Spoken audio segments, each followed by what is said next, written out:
that song because I just recorded an entire YouTube video and none of that shit recorded because the mic was off, okay? You can be doing this for 8 years and still forget to turn the mic on. So, what I tried to say before was that,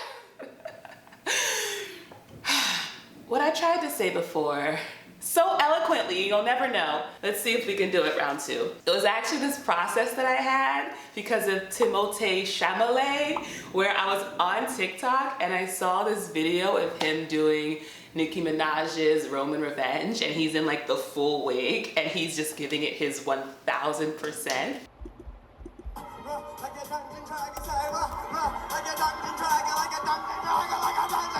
And then TikTok was like, oh, do you like that? We have more. And I was like, all right. And then they showed me his video from when he was like in high school or something. And he's doing this like statistics rap. Live from G25, let's go. Statistic, yep. Statistic, yep. Statistic, yep. Statistic, yep. Miss Law, Miss Law, Miss Law, Miss Law.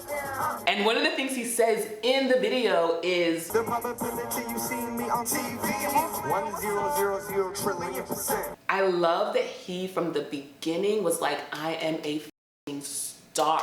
Like, and I know this about me, and that's why I don't need to learn statistics because I'm going to be on television, I'm going to be a movie star, and he actually is doing it. I was just feeling so inspired, and I also appreciated how there was a lightness and a joy to the way he seems to embody his success. And something I've noticed I've been doing has been looking at success from this place of the worst case scenario. I would think, well, you know, you're gonna get stalked, you know, people are gonna harass you, they're gonna like find your family and dox them. Like, I just thought about all the terrible things that could happen. And as a result, because I hadn't really processed this, I think I've processed bits of it, but there's has still been some to move. Basically, whenever I have a viral video on my channel, I will like keep uploading to like grow the momentum, but at some point I will basically stop. Like, I will just withdraw, shut things down, go on private. Like, I will do something to self-sabotage so that my success doesn't keep growing, because it's scary because I hadn't met those parts of me that were saying, why the F would we keep creating and showing up and getting all this attention when we know bad things happen when you get attention? And so I just want to share that I did this process and it really helped me, and I think it could help you too if you're a creator and you've seen videos like mine or others and you're like, wow, I wish I could go on YouTube or do whatever my creative thing is and like be in my beautiful energy and all these different things. So first off, I connected to this event that I went to a couple of years ago in New York. It was by Nasir. I don't know his name. I didn't know who he was. A friend messaged me and said, hey girl, he's having an event in New York, you should try to go. And I did, and I got invited, right? And it was at a studio that I actually already had a relationship with. I had done a commercial with them and other like cool creative stuff. So I actually already had a relationship with that studio, and it just happened to be that this other dope event was happening there too. And then I run into someone else who's in the world of that studio, and I mentioned that I was there because I applied for that event and I got accepted to go. And they gave me this look like, you?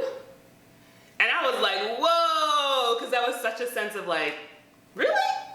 That was what I used for my process, because I'm a believer that the things that we experience in our life are externalizations of things that we haven't met. Because it's too much for us to be with, we have someone else embody that, you know, point of view or that perspective so that we can sort of have some distance when we engage with it. And so I saw this person as embodying the part of me that was judging me and was saying, yeah, who are you to be successful? Who are you to have these experiences, these opportunities? Like, that doesn't make any sense to me, kind of thing. A trick if you do process work, if you're not really sure how to move your process forward, always just connect to where it lives in your body. So I was thinking about this intellectually and trying to figure out like, okay, how can I see this from a place of compassion or da-da-da. I wasn't getting anywhere, and so I was like, no, just where does it, when you think about that experience, what does your body say? And so I felt this feeling in my like lower stomach. And so when I connected to that feeling, then like my heart and the tenderness kind of opened up. And it was this part of me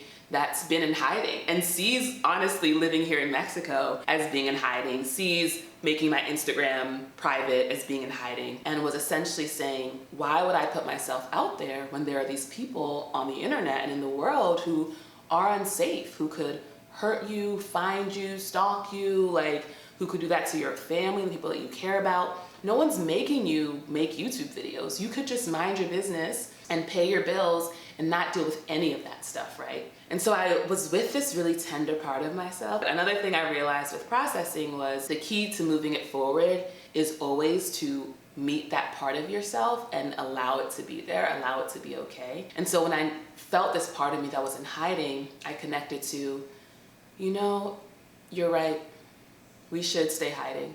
And I connected to the people on my spirit team, like all the energies, living and dead, and Jesus, and all the, just like being there with me in that moment and saying like, if you want to hide, we'll be here with you and we'll hide with you. And so of course that like tenderness is making me cry and I'm just sobbing. And in real time, I have this, I like calling all the fragmented parts of me that aren't fully integrated, Lil X, Y, or Z. And so as I'm weeping, Lil YouTuber pops up and she's like, ooh, this will make a great YouTube video. And she's like taking notes, right? And I truly appreciate this part of me because she's like, any tear you cry, we are gonna turn into money. We are gonna turn into gold, all right? We are transmuting and transforming any suffering into something that can bless people and help people. I think about like the singers who have made some of these most beautiful albums, or the filmmakers who have made these movies that have been so profound. They can only speak to that depth because they've met those parts of themselves and they've gone through it and they've transcended it. And so I appreciate her and I thank her for that. And then I sort of continue on in my process. And what I connected to was that I'm being invited, and we're all, I think, being invited to the light, to being seen, to being witnessed, to being in our full expression. Some of us say yes and some of us say no.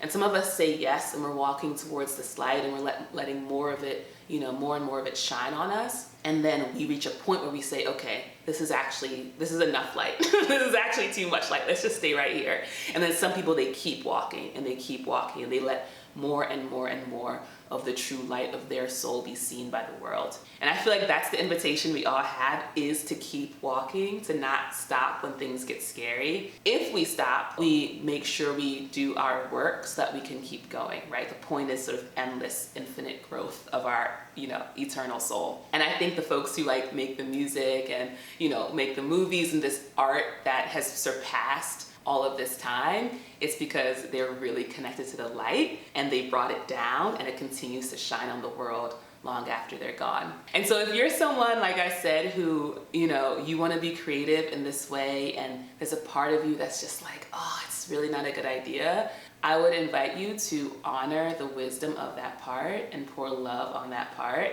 And in the process of saying, yeah, actually, you're right. Like, it is scary. And letting yourself feel that, you are naturally going to free up the energy that will then allow you to make the video, to write the song, to write the script, to do that creative act. And I also want to share, this came up during the weekly Hello Creator, digital creator calls that I host Wednesdays at noon for free. Someone mentioned that, you know, they're inviting themselves to be on camera more, but something they think about is that they have family who watches and judges, essentially. And I think we all know there are some people in our life who are really supportive and we are so grateful for them. And then there are others who they're not even explicit sometimes. Unfortunately, sometimes they are explicit, but sometimes they aren't even explicit. You can just feel that they don't like you and they don't like what you're doing and they judging you and they're not here for it. I tend to not consciously think about those people when I'm creating. I'm thinking about the people who, when I make a video, are like, it's a good day when a chimney video is uploaded or something. Someone left that comment on my last video. I was like, wow, like my heart was so full. It's usually after it's already uploaded that I will then be like, right, you also have these people who like are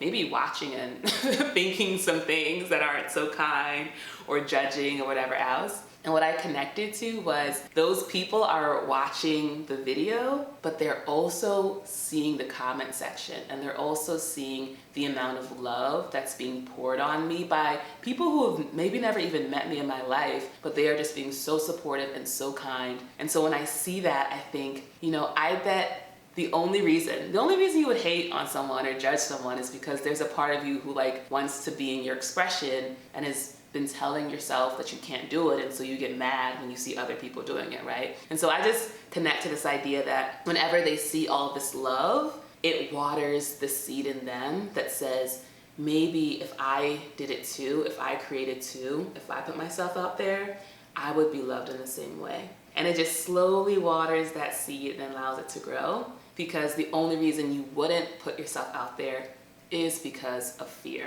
right? So just want to honor your process. You know, if you want support one-on-one, I'm also a creative coach. You can put some time on my calendar. I think the key is really just to be where you are, love those parts of you, and just very naturally, the energy will flow and give you the motivation to create. But it's really nothing you have to force. You know, when you're tuned, when you're aligned, it just flows out of you. Also, do you feel like this is too much earring? I don't really wear these earrings. To me, they're like big hair earrings, but I think I'm gonna make this the standard look. Like, we have the cute hair, we have the red lip, I'm wearing a flick of mascara, and then we have a gold earring.